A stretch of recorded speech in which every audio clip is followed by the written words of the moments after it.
उत्तर प्रदेश नगर निकाय चुनाव में लगातार यही खबरें सामने आ रही हैं कि सपा बसपा के नेताओं को टिकट दे रही है तो बसपा सपा के नेताओं को टिकट देती नजर आ रही है।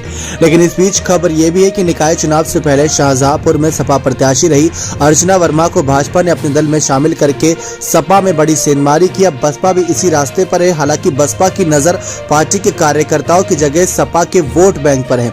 सपा के वोट बैंक में सेंधमारी को लेकर बसपा ने 2024 को लेकर दांव अभी से चल दिया है। बसपा ने अगले महीने 2 चरणों में होने वाले नगर निकाय चुनावों में महापौर के पदों के लिए 64% से ज्यादा मुस्लिम उम्मीदवार उतारकर न केवल राज्य की करीब 20% मुस्लिम आबादी को साधने की कोशिश की, बल्कि समाजवादी पार्टी के परंपरागत वोट बैंक में बिखराव की संभावना भी बढ़ा दी है।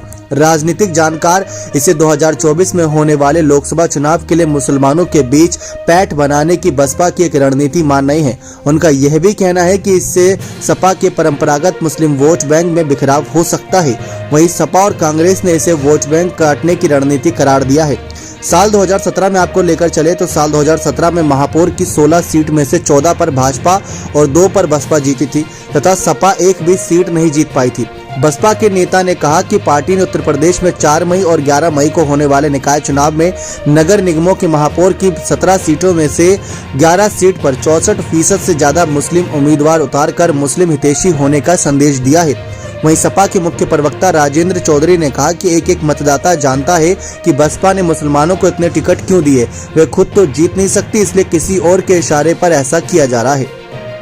चौधरी ने बसपा को भाजपा की बी टीम बताया और कहा कि ये वोट काटने की उसकी रणनीति है, लेकिन अब सभी उसकी चाल से वाकिफ हो गए हैं। बसपा ने लखनऊ, मथुरा, मेरठ, फिरोजाबाद, प्रयागराज, सहारनपुर, शाहजहांपुर, गाजियाबाद, अलीगढ़ और बरेली नगर निगमों में महापौर पद के मुस्लिम उम्मीदवार खड़े किए हैं। वहीं सपा और कांग्रेस ने सिर्फ 4 मुस्लिम उम्मीदवारों पर दाव लगाया है। भाजपा ने महापौर की किसी भी सीट पर मुस्लिम उम्मीदवार नहीं उतारा। बसपा की अपेक्षा सपा में कम मुसलमान उम्मीदवार होने पर चौधरी ने साफ कहा कि सपा सबको साथ लेकर चलने वाली पार्टी है, किसी एक वोट बैंक पर नहीं।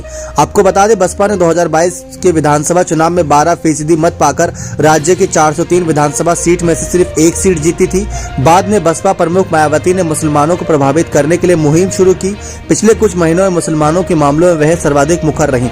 यहाँ तक कि उन्होंने 15 अप्रैल को प्रयागराज में पुलिस अभिरक्षा में हुई माफिया एवं पूर्व सांसद अतीक अहमद और उसके भाई अशरफ की जान जाने के मामले पर राज्य सरकार और कानून व्यवस्था को कटघरे में लाकर खड़ा कर दिया था।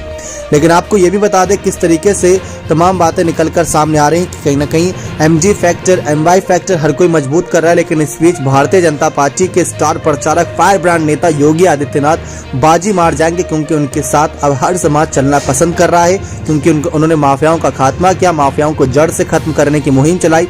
तो आपको क्या लगता है कि मायावती की रणनीति काम करेगी इस बड़े वोट बैंक पर निशाना साधने के लिए, या मायावती फेल होती नजर आएंगी? अपनी राय कमेंट सेक्शन में जोड़ दीजिएगा। बहुत बहुत धन्यवाद।